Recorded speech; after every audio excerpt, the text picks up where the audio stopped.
nomes, ele diz a senha não foi a Grândola Vila Morena, mas e depois do adeus. Aliás, nós temos aqui que havia sido a segunda senha, e tem razão, só que a verdadeira senha é o Grândola, porque se não houvesse o Grândola enquanto senha, abortava a Revolução. Portanto, se as coisas não pudessem adiantar... E depois do adeus, sim, é a senha a dizer preparem-se. E a Grândola é avancem. Mas ele tem razão, mas nós dissemos aqui a segunda senha, não queremos de forma alguma esquecer a primeira. Agora, se a Revolução não tivesse... Eu lembro perfeitamente, eu estava em casa e não ia para as aulas, eu ia trabalhar, já trabalhava, estava em Lisboa com 18 anos, e lembro perfeitamente que éramos aconselhados a ficar em casa. Se não tivéssemos ido todos para a rua, possivelmente tinha sido uma revolução palaciana. Possivelmente seria um golpe de Estado. Sim. De militares. De militares, de sentido democrático, mas não deixaria de ser um golpe de Estado. O que lhe imprimiu a dinâmica revolucionária foi a adesão popular. Aliás, como nos grandes... escapa do controle, não é? Claro, como nos grandes momentos da nossa história. É o povo que sai para a rua. Em 1383, 1640, os grandes momentos, as revoluções liberais no Porto, e tudo, é o povo. E o povo é, de facto, quem imprime a característica popular. Os militares queriam, acima de tudo, resolver o problema ultramarino, não é? É sim, e começou com isso. Mas, e também havia reivindicações a nível... É óbvio que o problema, a resolução desse problema implicava a democratização do regime. Claro. Era o regime, a natureza não democrática do regime, que exigia a continuação desse problema e que não tinha soluções para esse problema. Esse problema resolveu-se, não é? Com a descolonização. A seu entender, foi uma boa a descolonização, sendo feita como foi, na sequência de uma revolução popular, na sequência de reivindicações, nem mais um soldado para as colónias, com os soldados a organizar-se nos quartéis, com as ordens dos superiores a ser discutidas em plenário de soldados, e não sei. Portanto, a descolonização fez-se com avanços, com recuos, com hesitações, sobretudo com muitas tragédias pessoais. Deixaram-se marcas para sempre em muitos pessoais e familiares horríveis. Mas fez-se, enfim, apesar de tudo, tendo em conta o atraso da nossa descolonização em relação à descolonização inglesa, à francesa, à belga, a de outros países da Europa, fez. Se tivesse Mas era inevitável que tivesse sido assim dado o tempo que demorou a fazer-se nós hoje iluminados, nós hoje já iluminados pela experiência que o distanciamento histórico nos permite, podemos fazer análise e podemos fazer que na altura não se fazia, não é? Na altura as contradições na sociedade portuguesa eram muitas. Depois, sabe, uma descolonização, para ser bem feita, tem que ser bem preparada. Aliás, deixe-me dizer, os próprios movimentos de libertação, a Frelimo, não estava preparada para a independência. A Frelimo tinha delineado que só em cerca de 1980, Frelimo, 82, Moçambique, estamos a falar de Moçambique, estenderia a guerrilha a Maputo. Nenhum movimento, à exceção do PAIGC, estava preparado para governar, para ser independente. E cai-lhes na ameaça. A guerra estava perdida na Guiné, agora que falou do PAIGC. E seria perdida nos outros países. Sim, com certeza. É óbvio que uma guerra de independência nacional, como o Vietnã veio a demonstrar, mesmo a maior potência do mundo perde-a. Mas esse foi o maior, para si, esse agora, o entendimento que se tinha do ultramário, da tal ideia de império que ia de mim a Timor, como nós aprendíamos. Foi esse tempo perdido a alimentar essa ideia. A descolonização portuguesa devia começar a ser feita, preparada, a partir do final da Segunda Guerra Mundial. Aliás, o Salazar devia sair aí.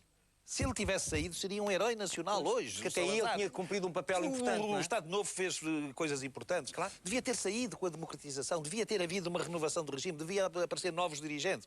E uma das coisas que se devia fazer era a descolonização. Mas uma descolonização não com as espingardas. Até mesmo salvaguardando os interesses de Portugal, como aconteceu, por exemplo, com o Reino Unido, não é? Com Manuel Fouquier. Claro. Nós podíamos fazer uma comunidade sem enverdar por soluções de tipo neocolonialista, respeitando a genuinidade da autodeterminação, mas fazendo as coisas sem as tragédias, sem os conflitos, sem os dramas. Você vê, Angola esteve em guerra há 30 anos. Uma guerra fratricida. Foi uma coisa horrível. A Angola está hoje, a descolonização, a independência foi em 1977, 76 ou 76. 76. E só hoje é que Angola está a dar os primeiros passos no caminho do progresso e do desenvolvimento, que até aqui estiveram em guerra a matar-se uns aos outros. Moçambique teve uma guerra civil terrível com a Renamo e com... Portanto, tudo isto teria sido evitado se as coisas fossem planeadas, se as coisas fossem politicamente pensadas, discutidas e aceites. E era por esta democracia que havia lutado antes de 74? Há aqui bens que são inestimáveis, como a liberdade, de expressão. Deixa-me dizer-lhe uma coisa, ao Manuel Luís Goxa. Eu quero dizer-lhe o seguinte. Hoje, em Portugal, Nós vivemos o momento de maior liberdade de expressão de Portugal que eu conheci em toda a minha vida, incluindo depois de 25 de Abril. Nunca houve, à exceção dos primeiros meses, do primeiro ano da Revolução, nunca houve tanta liberdade de expressão como há hoje em Portugal. Há coisas muito más, eu tenho-as denunciadas, coisas horríveis, esta coisificação da pessoa humana, esta transformação, este desprezo pela dignidade da pessoa humana, são coisas horríveis. Mas nunca houve tanta liberdade como hoje. Nem nos governos PS, nem nos esse desprezo não é um valor da democracia. Não, não, é uma negação qualificada da democracia. É uma negação qualificada da democracia. E eu vou-lhe dizer porquê. Este regime foi fundado no pós-25 de Abril por 4 homens. Todos eles tinham uma característica em comum. Eram homens do direito. O Mário Soares era advogado, o Álvaro Cunhal era advogado, o Sá Carneiro era advogado, o Freitas do Amaral era professor de direito. Pois é. E o negócio... Nunca tinha pensado nisso. Escute, o negócio desses homens são os direitos das pessoas. O core business com que eles trabalham é com os direitos da pessoa humana. O negócio destes homens que estão agora no poder e da multidão que usa é o dinheiro. E as pessoas para eles são números e as pessoas para eles são pontos nos gráficos com que eles ilustram a realidade. É esta a diferença. É por isso que nunca houve tanta falta de respeito pela pessoa humana como há hoje em Portugal. E, portanto, nesse sentido, não é esta a democracia por que lutamos. Há liberdade, formalmente há liberdade, mas deixe-me dizer também há medo. Também há muito medo. E há pessoas que não falam. E há censura? Autocensura.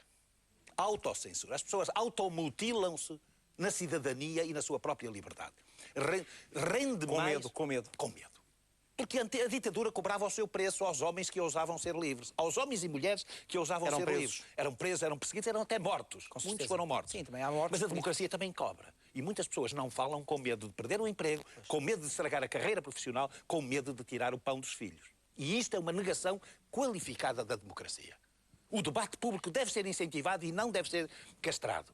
Não devem ameaçar as pessoas que participam. Deve-se incentivar o debate público das ideias, porque é do confronto, do pluralismo e do confronto das diversas correntes da opinião e dos contributos, não só dos vários setores coletivos, mas até individualmente de cada cidadão, que se constroem as soluções e que o futuro é isso que avança. mais o desencanta nesta democracia? É isso e é a pobreza.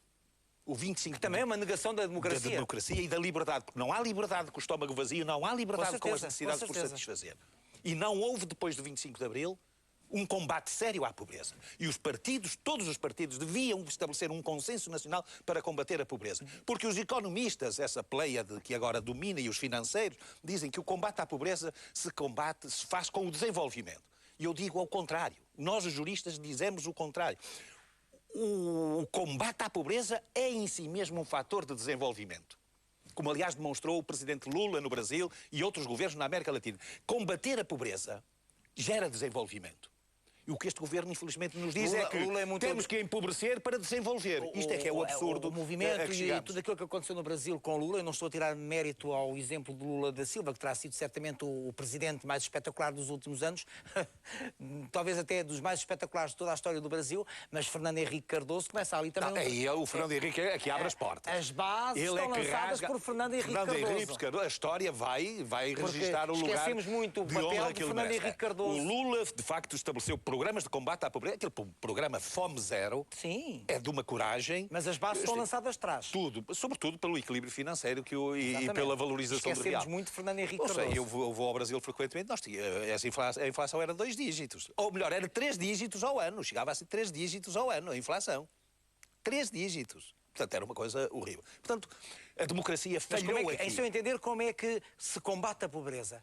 Para já com consenso entre partidos? Não, os grandes questões nacionais têm que mobilizar as vontades nacionais todas. Não pode ser o combate à pobreza na luta partidária. Mas será que o combate à pobreza é prioridade dos partidos? Não sei se é. Às vezes sabe que a pobreza, perante a pobreza há muitas posições. Há muitas posições. O revolucionário faz um discurso que inflama tudo e todos. O poeta faz um poema lindíssimo. O religioso é capaz de produzir uma oração compungente ao Deus da sua fé. Os políticos fazem discursos demagógicos. Sim, como é que se combate? Ninguém mete as mãos lá. Como é que se combate? Acabando com ela. Sim, mas como é que se acaba com a pobreza? Como é que se acaba com a pobreza? Permitindo aos pobres, fomentando políticas de desenvolvimento, criando condições de emprego, mobilizando os pobres, dando contributos, como fez o presidente Lula. Porque quando um pobre está a consumir, tem que se produzir. Com certeza. O Estado, quando dá 10, recebe para aí 7 ou 8 logo de impostos, ou 5 ou 6 de impostos depois. E, portanto, vai gerar, aquele consumo vai gerar necessidade de mais produção, vai gerar mais emprego e vai gerar desenvolvimento. Agora, quando se olha para a perspectiva de exploração só de acumular, só de enriquecer, de meter no dinheiro o rendimento das empresas, não, é reinvestir. Somos hoje é alargando a produção, é alargando o consumo interno e não restringindo como está a acontecer agora. De corrupção, o senhor fala muito de corrupção. Somos hoje um país mais corrupto do que éramos antes da Não 74. tenho uma percepção disso. Temos mais percepção da corrupção, mais conhecimento da corrupção, porque temos liberdade de imprensa. Apesar de tudo, a imprensa hoje, no anterior regime, não havia nada. Havia o lápis azul. Os nossos ministros, os senhores de então, eram todos eles santos. Sim. E hoje não. Muitos deles serão demónios, mas outros não serão hoje. O que há é um conhecimento maior da percepção. Mas há realmente corrupção. Há mais corrupção na medida em que há mais atividade, há mais participação política, há mais o político alargou-se. O vice-presidente do Banco Mundial dizia em 2004 aqui em Portugal que se não fosse a corrupção, Portugal poderia ter um índice de desenvolvimento semelhante ao da Finlândia. Da Finlândia, que é dos países mais desenvolvidos da Europa. Ora bom, eu acredito piamente nisto. A corrupção entrava o desenvolvimento.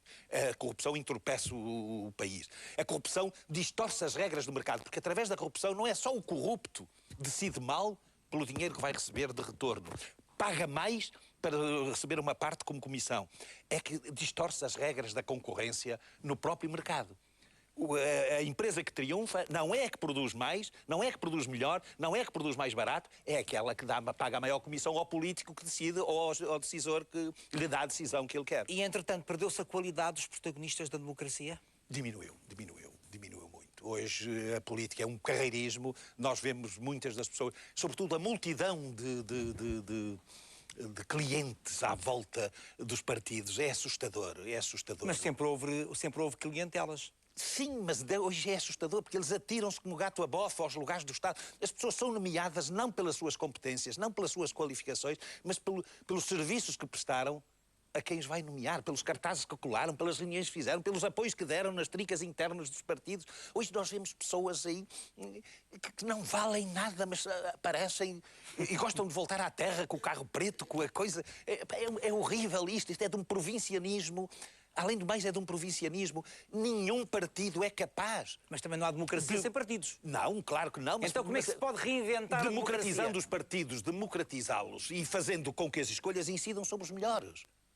Por amor de Deus, você veja a qualidade da Assembleia Constituinte e compare-a com a qualidade da Assembleia da República essa hoje. Assembleia Constituinte, Magalhães Mota, meu Deus... Os nomes que lá tínhamos, a nata da nata, os melhores dos melhores, não é? Os professores, as pessoas são todos catedráticos, pessoas espantosas. E hoje quem temos na Assembleia, pessoas a fazer negócios ali nos corredores, à sorrelfa, a fazer leis para os seus clientes, a fazer coisas horríveis, que envergonham um Estado. Não dá para isto, estamos a rir, mas é de nervos. Não, mas isto é assustador. E nesta dimensão, a democracia falha. Falhou. Porque a democracia devia ser a escolha dos melhores e a escolha que os melhores sejam chamados aos cargos de responsabilidade. Mas em 10 segundos, Marinho Pinto, o que é que estamos a celebrar hoje, em seu entender? A liberdade. Eu celebro a liberdade. Eu também. É a 25 de Abril sempre. Eu poder estar aqui sempre a falar consigo. Assim. Com certeza. Se não íamos dentro já a seguir. Muito obrigado, até amanhã a todos. Bom feriado. Bom 25 de Abril. Sempre.